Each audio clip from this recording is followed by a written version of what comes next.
Hello, my name is Fraser Singh, and I'm in my second last year of school. In 2014, I came across a TED talk given by Jennifer Doudna, a biochemist who had developed, along with her team, a new technology for genomic DNA editing. I decided to look at CRISPR because of the huge potential of its involvement in the future of the scientific community.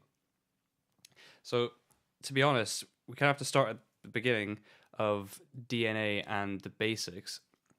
So it's common knowledge that DNA is what codes for every part of our body.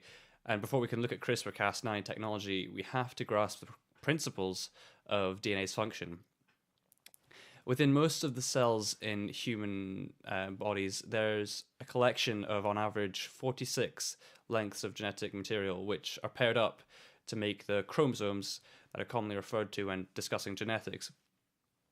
Each of these lengths is a sequence of four letters appearing over and over in different orders, and groups of these bases exist in our body as the recipe for each part of us. So, what is CRISPR Cas9? Well, Royce Wilkinson and Blake Wadenheft, who were part of the development team, described their creation in the abstract of their paper as clustered, regularly interspaced, short palindromic repeat, or CRISPR, RNA guided adaptive immune systems that protect bacteria and archaea from infection by viruses, and which are currently being routinely repurposed for genome editing and engineering in a wide variety of cell types and multicellular organisms. The system, which comes from the Streptococcus bacteria, is used originally by those bacteria in fending off viral infections. So when viruses come and inject their DNA, these bacteria were found to have a mechanism, which you can see here, which actually personally goes out and attacks the DNA that is being injected into them. It recognizes it, recruits the nuclease enzyme, the Cas9 enzyme, which then attacks the DNA, takes it apart, and it's no longer a threat. And we've seen recently that the structure is effective in not only bacterial bodies, but also in mammalian cells. So if we just look here, the structure on the screen, we can see there's the main bulk of the enzyme is the blue part.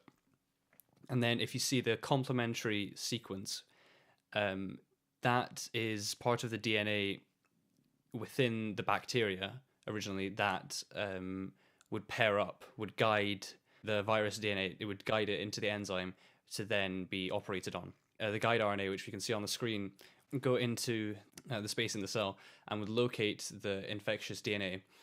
It would attach to it and recruit the enzyme that it's surrounded by here. The Cas9 enzyme then comes along, attaches to the DNA and cuts it, both strands, so it cuts it completely, severs it, and then places the correctional DNA where there's a gap, if we're hoping to add something to the cell line. So that's that here, just the complete cut being edited. So the process has seen a few advancements in terms of delivery. One form of delivery is shown here, where the correctional DNA is placed alongside a plasmid containing the instructions for the nuclease and gRNA to be repeated by the cell itself. So as you can see, there's this ring of DNA that's called a plasmid, and that carries pretty much that is just a strand of DNA curled around into a ring.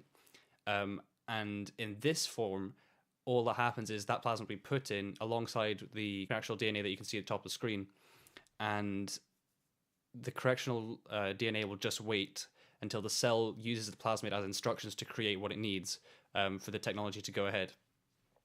And then the correctional DNA will come in and set itself in the host DNA. An alternative method is to place all the instructions on the plasmid instead of having it separate. So that's shown here.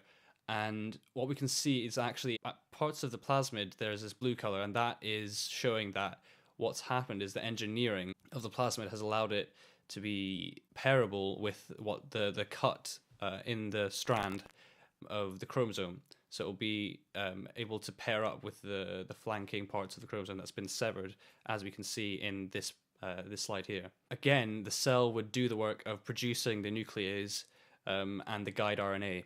This part shows that the plasmid itself would then unfurl and be placed into the chromosome. And what we can see is that really it's a lot simpler and a lot more elegant, really, the system in the second version. It also has the advantage that in the instructions incorporating themselves into the chromosome, the system, the technology then becomes a self-propagating situation. So this target chromosome will then, when the other branch of the chromosome, as we can see in this slide here, there's a couple of strands per group. The second strand will then mirror the first strand, which we've edited, and that'll just carry on throughout the body. So because the cells are now have the instructions to build the nuclease and the guide RNA, carry on moving throughout the body until the entire body has changed. So we've seen how it happens, and now we can look at what can be done. So these 4 bullet points here encompass the abilities of this new technology. Firstly, controlling production levels from genes. A good way to imagine this is, imagine a car park. If you want to stop some types of car from moving off, you can attach a wheel clamp. So what will happen is the technology will come in and just attach a part of instructions so that when the proteins are made, there's an extra bit, which means it doesn't get made as often. And this also means that we've targeted a specific type of protein, and it allows the other cars to be driven away around the city. The second bullet point, activating unused genes. So that's simply just finding combinations of genes that are no longer used in the human body, and just turning them back on again. So knockout is effectively deleting a portion of these bases, these genes, in an attempt to remove their effect from the human body. So that would be something like cancerous cells, removing the instructions to make these cancerous cells. Knock-in is pretty much the opposite, so that could be potentially adding a trait that we want to, and this, I'll come on to later, has a pretty worrying prospect for the future of this technology. We could see the application of designer babies. Through these actions, research has already begun to show the application. So we can see here, for humans, in terms of human health, there's clinical applications and drug development, and that's the main 2 sections for humans.